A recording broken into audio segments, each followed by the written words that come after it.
The encrypted message arrived at exactly midnight in Amsterdam. Anish Giri stared at his phone screen in disbelief as he read the words that would change everything. The betrayal was fake. I've been playing Kasparov from the inside. Meet me in Oslo. We need to save Ding Liren before it's too late. Magnus. What followed would expose the most shocking truth yet. That Magnus Carlsen had orchestrated the greatest deception in chess history to infiltrate and destroy Kasparov's network from within. You see, what Anish was about to discover would reveal that Magnus had never truly betrayed their friendship. Every move, every seemingly cruel decision, had been part of a master plan to expose the conspiracy while protecting the players who were being forced to participate against their will. And at the center of it all was Ding Liren, whose world championship victory had come at a price that would horrify the chess world. Anish arrived at the secret location in Oslo's harbor district at 2 a.m., his mind racing with questions and hope. When Magnus emerged from the shadows, Anish could see the exhaustion and moral weight his friend had been carrying for weeks. "Magnus, please tell me this isn't another trap," Anish said, studying his friend's face for any sign of deception. "The only trap was the one I set for Kasparov," Magnus replied, pulling out a device that blocked electronic surveillance. "Everything I've done since Zagreb was designed to gain his complete trust so I could document his entire operation from the inside." Magnus showed Anish recordings from the London Academy that made his blood run cold. Secret footage of psychological conditioning sessions, audio recordings of Kasparov discussing elimination protocols, and most damning of all, evidence of how world-class players were being coerced into participation through threats against their families. "But why didn't you tell me?" Anish asked, feeling a mixture of relief and betrayal. "I thought you had actually joined them." "Because Kasparov's surveillance technology is more sophisticated than we realized," Magnus explained. "He can detect deception through micro-expressions, voice stress analysis, even involuntary muscle responses. The only way to fool him was for my emotional responses to be completely genuine." Magnus revealed that his apparent betrayal had been the most difficult decision of his life, knowing it would destroy his friendship with Anish, but understanding it was the only way to infiltrate Kasparov's inner circle without detection. "I've been gathering evidence for weeks," Magnus continued, showing Anish comprehensive documentation of the conspiracy's scope. Bank records, communication logs, psychological evaluation reports on compromised players. "But what I discovered about Ding Liren changes everything." The files Magnus had obtained painted a horrifying picture of how Ding had been manipulated into becoming world champion. His family in China had been systematically threatened, his career advancement carefully orchestrated, and his victory predetermined through elimination of legitimate competitors. "Ding doesn't know the full extent of what's been done in his name," Magnus explained. "He believes he earned his championship through legitimate preparation and play. But Kasparov has been controlling every aspect of his chess development for over 3 years." Anish studied the documentation, seeing evidence of how Ding's opponents had been psychologically manipulated, strategically misinformed about preparation methods, and in some cases directly threatened to ensure they underperformed in crucial matches. "This isn't just tournament fixing," Anish realized.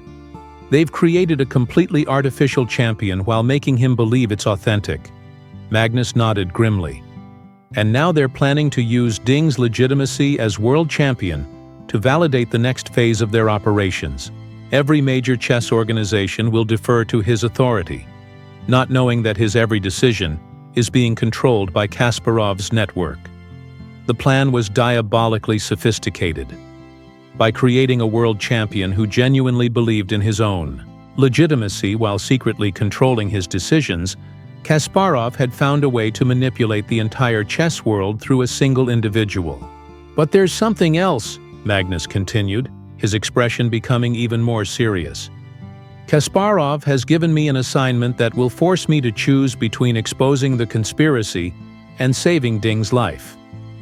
Magnus revealed that Kasparov had discovered Ding was beginning to question suspicious patterns in his career advancement. The world champion had started asking uncomfortable questions about why his opponents consistently underperformed in crucial games and why certain opportunities seemed to materialize too conveniently. Kasparov wants me to eliminate Ding before he can uncover the truth about his championship, Magnus said. Not physically, but professionally. Destroy his reputation, create scandals that will discredit him. Make sure he can never reveal what he's learned. The assignment would require Magnus to betray an innocent player who had been as much a victim of the conspiracy as anyone else. But refusing would expose Magnus's true loyalties and likely result in elimination protocols being activated against multiple players. We have to warn him, Anish said immediately. Ding deserves to know the truth about what's been done to him. That's exactly what I was hoping you'd say, Magnus replied with the first genuine smile Anish had seen from him in weeks. But approaching Ding directly is impossible. Kasparov has him under constant surveillance, and any contact with known resistance members would trigger immediate retaliation. Magnus had developed a complex plan that would allow them to reveal the truth to Ding while protecting him from Kasparov's elimination protocols. But it would require precise timing and the cooperation of other players who had been secretly documenting the conspiracy. Viktor Petrov has been working on this from Prague, Magnus explained. He's identified several other players who have been compromised but are looking for ways to escape the network's control. The resistance had grown beyond what Anish had realized. Magnus's apparent betrayal had actually been a catalyst for other players to reveal their own secret opposition to Kasparov's operations. Dr. Chen has been developing countermeasures for their psychological conditioning techniques, Magnus continued. She believes we can help Ding recover his authentic decision-making abilities without alerting Kasparov to our intervention. The plan was ambitious and dangerous. They would need to approach Ding during a tournament where surveillance would be focused on competitive performance rather than personal conversations. More importantly, they would need to provide him with irrefutable evidence of his manipulation, without giving him time to react in ways that might expose their operation. But Magnus, if we do this, there's no going back, Anish warned. Kasparov will know you've been working against him. He'll activate every elimination protocol in his arsenal. Then we better make sure our first strike is decisive, Magnus replied. I've learned enough about his network to cripple it, but only if we can coordinate simultaneous exposure across multiple countries. Magnus revealed that his infiltration had uncovered the locations of recruitment centers, the identities of key operatives, and most importantly, evidence of criminal activities that would interest law enforcement agencies worldwide. The London Academy, the European Federation corruption, the psychological manipulation of children. All of it can be exposed simultaneously if we time our revelations correctly, Magnus explained. But the operation would require sacrifices. Magnus would have to abandon his cover, potentially ending his competitive chess career. Anish would need to emerge from hiding, making himself a target for elimination. And Ding would have to accept the devastating truth about his championship. There's one more thing you need to know, Magnus said, producing a final document that made Anish's hands shake. Kasparov has been planning to eliminate me anyway. My usefulness to his operation is ending, and he's already begun developing protocols for my professional destruction. The document outlined comprehensive plans for discrediting Magnus through fabricated scandals, manipulated tournament results, and coordinated media campaigns. Kasparov had never intended to allow Magnus to remain as a long-term asset. So either way, my chess career is over, Magnus continued.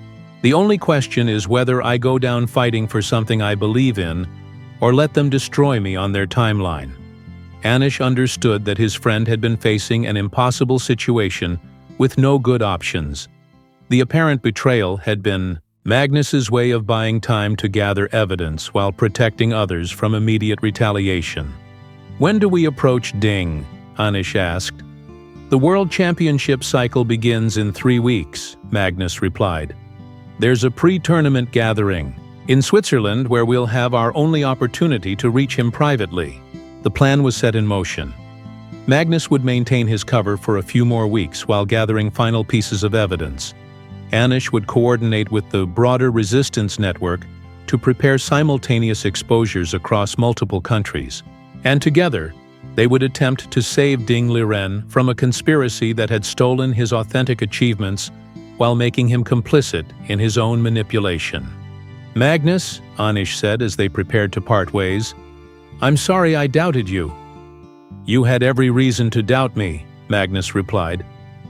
I doubted myself, but Anish, what we're about to do will either save competitive chess or destroy what's left of it. Are you prepared for that responsibility? As they separated into the Oslo night, both players understood they were about to launch the most dangerous phase of their war against Kasparov's network. The fate of chess integrity, and possibly Ding Liren's life, would depend on their ability to execute a plan that required perfect timing and absolute commitment. The final battle for chess's soul was about to begin, and Magnus Carlsen was ready to sacrifice everything to ensure the right side won.